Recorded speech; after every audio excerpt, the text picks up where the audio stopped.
Hiya BookTube, how are you doing today? Are you ready for the most epic of all kinds of book hauls? Let's talk books. Welcome to Stagey Bookish.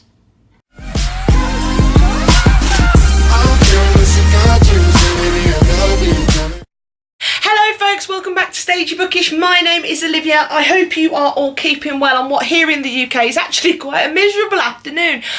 Rain. I'm not used to it after 34-degree heat.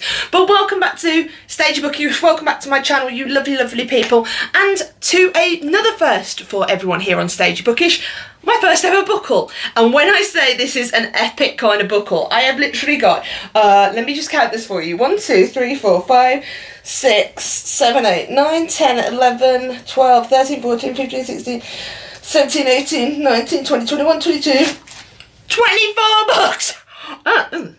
Excuse me. These books I purchased across August and September. These are all books I have purchased myself. This is why I've been so poor over the summer holidays. But all of them, some of them I have read, some of them I've started to read. We've got some fiction, we've got some graphic novels, we've got some current releases, we've got some old releases. But really, I just wanted to share them all with you and show you the awesomeness that my reading year is hopefully going to be leading to the end of 2019. Before we get started, let's show you my current read, which I'm currently keeping in my most beautiful book sleeve. This is from Book Bestie. Book Besties UK, you can find on Instagram and Etsy. They are wonderful and do the most phenomenal designs. With my book art bookmarks, who you can also find via Instagram book art bookmarks, is... You see this? Loki Where Mischief Lies by the wonderful Mackenzie Lee. It's very appropriate. I wore my Loki shirt today and it's very appropriate because this is why I wore it. So Mackenzie Lee, if you don't know, is the author of The Gentleman's Guide to Vice and Virtue, The Lady's Guide to Petticoats and Piracy. She's done so much. Those two books of hers I've read this year and I've fallen absolutely in love with her and her writing. This is pitched as essentially a Loki origin story. Now, I picked this up based on two things. I love Loki, hence the shirt. I heart Tom Hiddleston, who plays Loki in the Marvel movies, but also I adore Mackenzie Lee and I was desperate to see what she did with this character. I'm only a little bit in, so literally I only started this a couple of nights ago, but I've been in a little bit of a slumpy, so that's why I'm only that far in. What I love about this so far is Mackenzie Lee has got this pitched so well, is that I can almost, when I'm reading this, see in my head Tom Hiddleston and Chris Hemsworth, who plays Thor in the Marvel films, delivering these lines. I can see it in my head. I can see how this would totally work as a movie. I am loving it. It's really good, really funny, really, really funny. Showing a lot of Loki's sass in it. I know there is going to be something with a character called Amora, who is the court sorceress, but this is very much an origin story.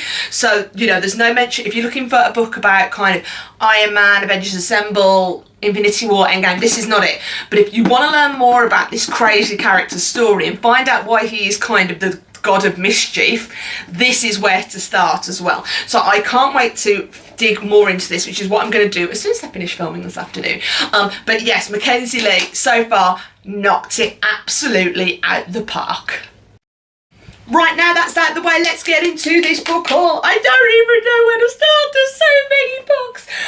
Okay, I've got them kind of in piles so I can show you them a little bit at a time. Let's start off with a bit of a historical romance. This is one I picked up at the start of September.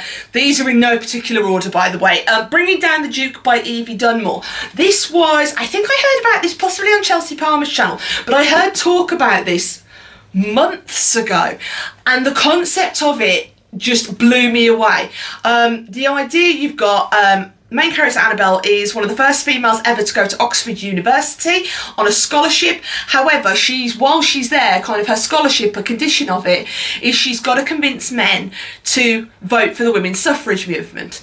She then meets, what's the name of Sebastian Devereaux. That isn't a sassy name, I don't know what it is. And essentially he's this misogynistic, men first, men always kind of pig, and hey, you can see what's going to happen here. It's historical romance, it's enemies to lovers, it's just all the sass. Annabelle seems like she's going to be the most amazing main character, so I can't wait to dig into this one. Next up, this was, I think I got this off Book Depository, but it was an interesting buy because I speak a lot on this channel about where I work and the students I work with and the background I work with, and that in the library that I run, I want to promote kind of diversity in the reads and show the students I work with, things they wouldn't normally see. And that's what encouraged me to pick up this one. We Crossed a Bridge and It Trembled, Voices from Syria, edited by Wendy Perlman. So what you have in here, I'm just going to make sure I've got the exact thing right. The premise of this book is that since the Syrian conflict, which really started in around 2011, really all you hear with regards to this conflict is newspapers. You hear the media's view, which potentially, in the UK, as you will know, it's going to be very, very biased, and all over the world. We never actually got to hear about how the Syrian conflict affected Syrians themselves. So this is a collection, if my memory serves me correctly, of short stories, essays, accounts, just from people who actually were there. Syrian people who were there, who wanted to share actually what the reality of this story was. It's not something I know a lot about. Again, it's something I've seen a lot on the news, but I'm really interested to read this and kind of learn about something that is brand new to me, so then I can kind of share that with my students as well. Excellent times. Going on next, again something, this was kind of appealing to my stagey heart. This was on stagey Instagram that I saw this one, and you all know I profess my love for the theatre on this channel, that I love it, and I came across this. Someone was reading it in one of my stories on my Instagram at Stagey Book. You should go and check me out, and it is a thick book. This is The Lives and Letters of the National Dramatic Exchange, The Lives and Letters of the National Theatre, with a foreword by Dame Helen Mirren. But it's got a foreword by the Queen. You know it's good. Essentially, these are letters that have either been written by people at the National Theatre to the companies, who have been kind of entries on what people have thought while they're going in the National Theatre, and it just really, it echoes the story. I mean, look, it's huge. Since the National Theatre started, the kind of stories and the people that have been through there and how it has changed. The National Theatre in London, if you've never been or you've never had the chance to go, look it up. It is one of the most magnificent buildings, and they put on stunning works there. My first experience with the National Theatre, it was on a touring production, but it started in the National Theatre, was Warhorse. If you have never seen Warhorse on stage, do yourself a favour. It's on tour at the moment in the UK. Go and see. Prepare to have your heart broken by puppets. Puppets will destroy every sense of your emotions in Warhorse. But it's done so many things. This I'm really looking forward to. My stagey geek is really looking forward to reading this. You've kind of got names on the front who are mentioned: Ted Hughes, Carol Ann Duffy, Peter Brook, Emma Thompson, Laurence Olivier, Catherine Hepburn, Sir Ian McKellen, who I got to see speak live in June. It was the best thing I've ever seen in my life. Judi Dench, James Corden, all the things. Just really excited for that one as well. And now, speaking of excited, this kind of end of the year in bookish world seems to be one of two things to me. It's either the rebirth of series, so for example, Call Down the Hook, The Beautiful, and kind of everything that's going to come with that, but it's also coming to the end. We're getting a lot of sequels between now and the end of the year as well. One of which is the end to a series in particular that I have absolutely adored, is Five Dark Fates by Kendara Blake. I have loved this series. I adored book one, I adored book two. Book three was, I'm not going to lie, was a bit hit and miss for me, but the bombshells that happened at the end of book three going into this one were enough to make me go, yo, I need to get that fourth book. Mirabella, Arsinoe, Catherine, three sisters, triplets that were born with the purpose of killing each other, to take the queendom. Every queen has triplets. Those triplets, when they come of age, are meant to fight to the death. If you know this series, and if you don't know this series, please go and look it up. Needless to say, we're 4 books in, and the fight was in book one. I'm just going to leave that there, no spoilers. But they have been on one epic ride. And like I said, if you've read this series so far, if you're particularly up to the end of book three, there was some massive cliffhangers at the end of book three. They're going to set this up for one dark as anything finale. I cannot wait to dig into this. I'm probably going to pick this up after I've finished my current read, because I'm desperate to see what happens here. And I have no idea how Kendara Blake is going to wrap this up, but I can't wait to see. As we continue through this epic book haul, the next book is actually a book I've just finished reading. It was my read before I started with Loki, to the point it's still got the label on from the shop, so please excuse me. It is American Royals by Catherine McGee. Firstly, sprayed edges. Hi. I loved this. I thought this was sensational. I said, ignore the sticker, ignore the sticker. This essentially works on the premise in an alternate universe that when George Washington in real life kind of formed the first government of America, what would have happened if he hadn't formed the government, but actually he'd become the first king of America, and that America had never had a government, it only ever had a monarchy. This is set in modern day. It is about his descendants and their love lives, their kind of life in front of the media, the kind of things they can do, they can't do. It just is the most sensational read. This is kind of like the best love. It's a very much a romance book, so if you're not into romance, don't pick this up. But it is romance, it is twists, it's turns, it's drama. This is the reality show you never knew you needed. Kardashians who? I would pay a lot to see this as a reality show. It is so good, it is so captivating. You've got the kind of the royal family. You've got Princess Beatrice, who is the heir to the throne. She'll be the first female to take the throne in the entire Washington family. Girl power. You have got her twin siblings, Jefferson and Samantha, so they've got their own things going on. You've got Daphne, who is very much obsessed with Jefferson and has previous relationships. You've got Nina, who is Samantha's best friend but doesn't want to be in the spotlight. There's other people who are brought into this, and it's just dramatic and it's just wonderful. Like I said, if you like a good romance, highly recommend this one. Moving on. An old favourite. I went into, excuse me, my leg is going to sleep. I'm just trying to stretch it out. Hi.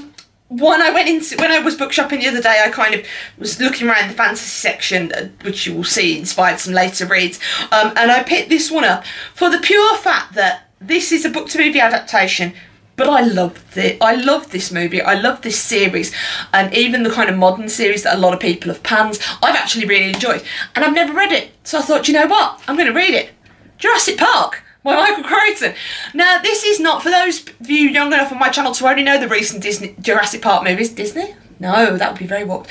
The recent Jurassic Park movies. This is what the original film was based on back in the 1990s. This was, I think it's right, Sam O'Neill, Jeff Goldblum. Was it Richard Attenborough? But the very, very, very, very first Jurassic Park film is what this is based on. This is going to be a lovely read. Drama, bit spooky, bit tense because, you know, dinosaurs. So this is going to be a wonderful October read for me as well. Let's pull some more over. Another theatre fix. The novelisation of The Prom by Sandra Mitchell has just come out. They just wanted to dance. They didn't mean to start a revolution. This closed on Broadway over the summer and I was gutted. And I only pray that it comes to the UK, because what I love about this musical and what, you know, is just really good for the world right now is that this preaches love and acceptance, no matter what, no matter who you are, how old you are, what your race is, what your ethnicity is, what your gender is. Everyone should have the chance to just be themselves. And I love this, so I'm going to listen to the sound. I've listened to the soundtrack, I love the soundtrack, but I'm definitely going to listen to this as well, read this as well, and just probably cry because it's such a beautiful story. And next up, you all know I'm a hoe for a pretty book. You all know I'm a hoe for sprayed edges, right? Can we just have a moment for this? This is the Waterstones edition of The Deathless Girls by Kieran Millwood Hargrave. Bride to Dracula kind of thing. I didn't need to know the story because I saw this in the shelf and I nearly passed out. It's that pretty. Amen. Can we just have a look at this cover? I mean, for God's sake, this is just, look. It's so pretty. Got those crimson sprayed edges there. And wait, just wait. End pages, hello. I mean, even, wait, it gets better. Look at that for a naked cover. Seriously, it's even on the spine. This may officially now be the most beautiful book I own. This is definitely going to be one I'm going to pick up in October. Spooky season, Bride's Dracula, but oh my God, look at this. So pretty, can't wait to read. Not an author I know, but really interested to find. Right, next up, let's talk graphic novels and let's talk manga. I am not, in any way, shape or form, a manga fan. I am learning. My Hero Academia is currently one of my watches on Netflix, so I'm really enjoying that. But I very much enjoy my graphic novels. So that's what this next kind of little section is. This one, however, is a manga. I cannot remember remember who recommended this to me, but it looks like the most precious thing in the entire world. This is Your Name, Volume 1. Original story by pronunciation apologies. Makoto Shinkai, art by Ranmuro Kotoni. And if I just read you the premise from the back, a story of two people determined to hold on to one another. Mitsuha, a high school girl from a town deep in the mountains, dreams of an unfamiliar life in Tokyo.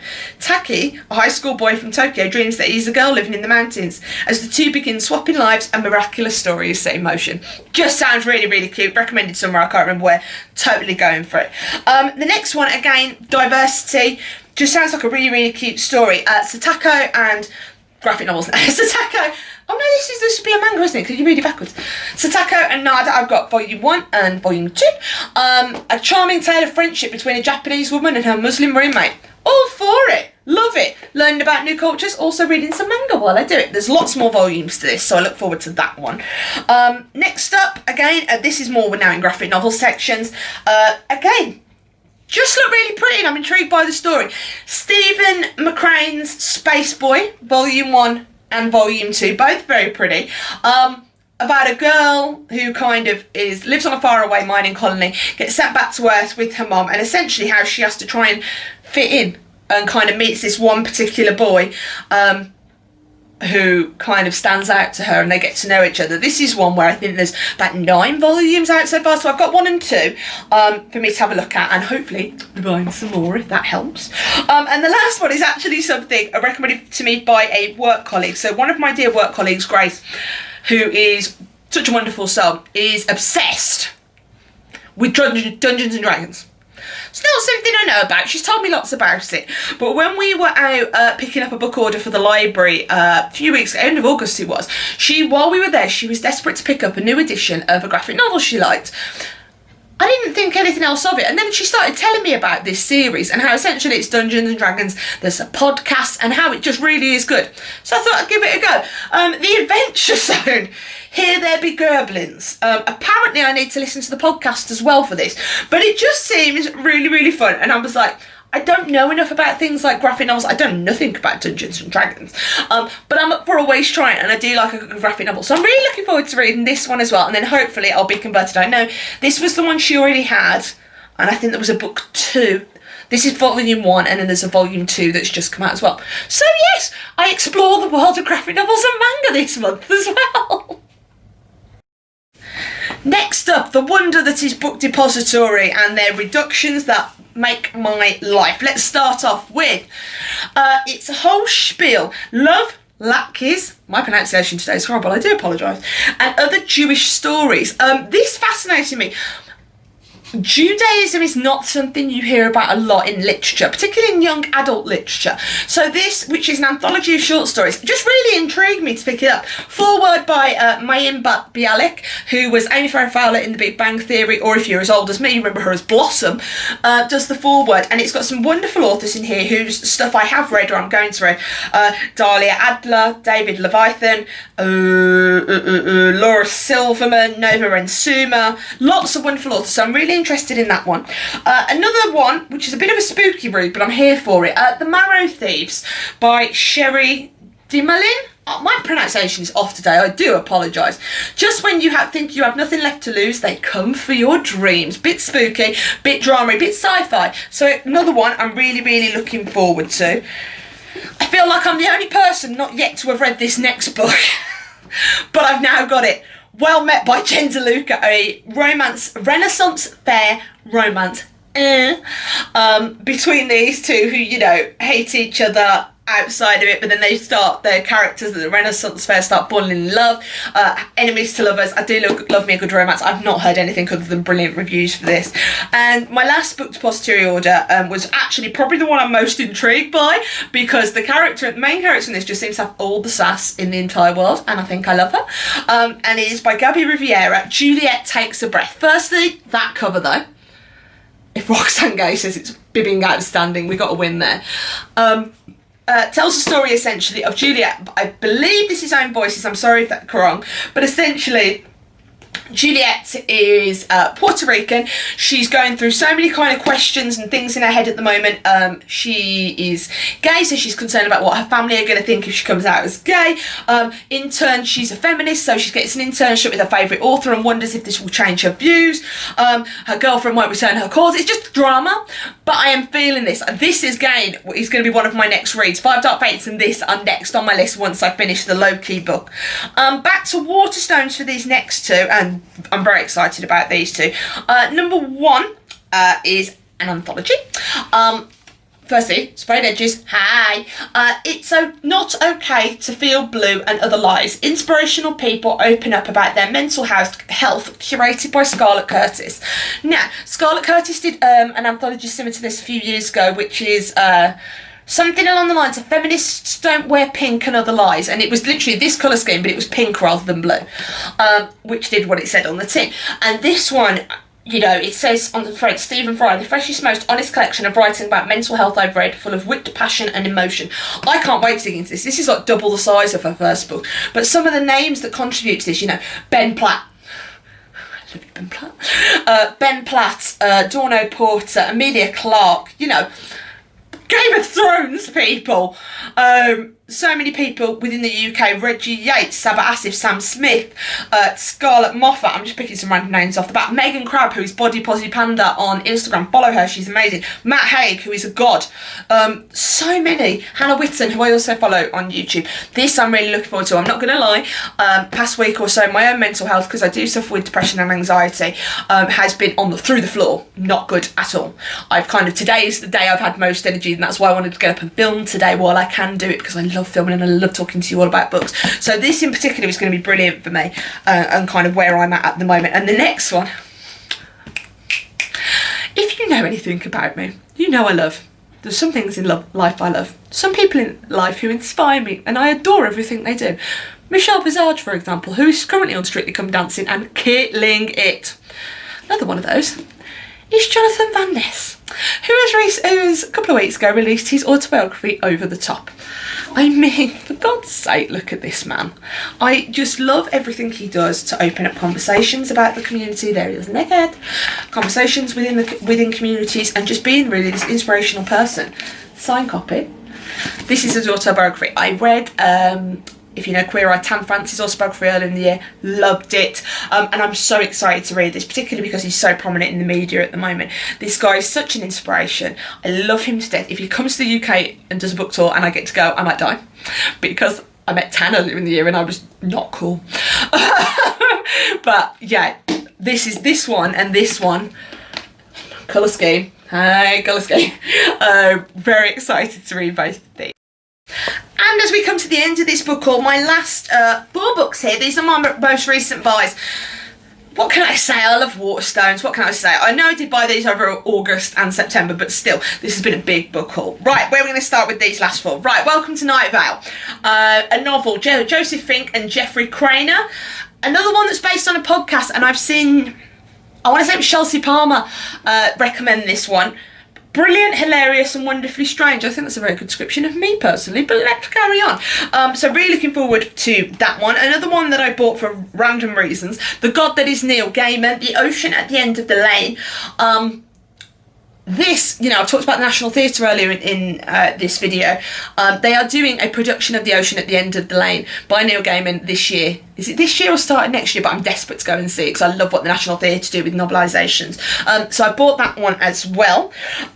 Again, apologies for the stickers that are still on this. I had to go there. Frankly in Love by David Yoon, husband of Nicola Yoon, who does Everything. It was a wonderful book. Really excited to read this one. This is how fresh it is. I've still got the stickers on. Really excited this one. Particularly for the Korean representation of this. I know it talks a lot about culture and impressing, you know, going towards your family's expectations in culture, and there actually is some of the use of the native Korean language in here, which I'm really excited for. And last but by no means least, Slay by Brittany Morris is how I'm going to end this book all. I am a queen and this is my game. Girls of colour in computing, being badasses.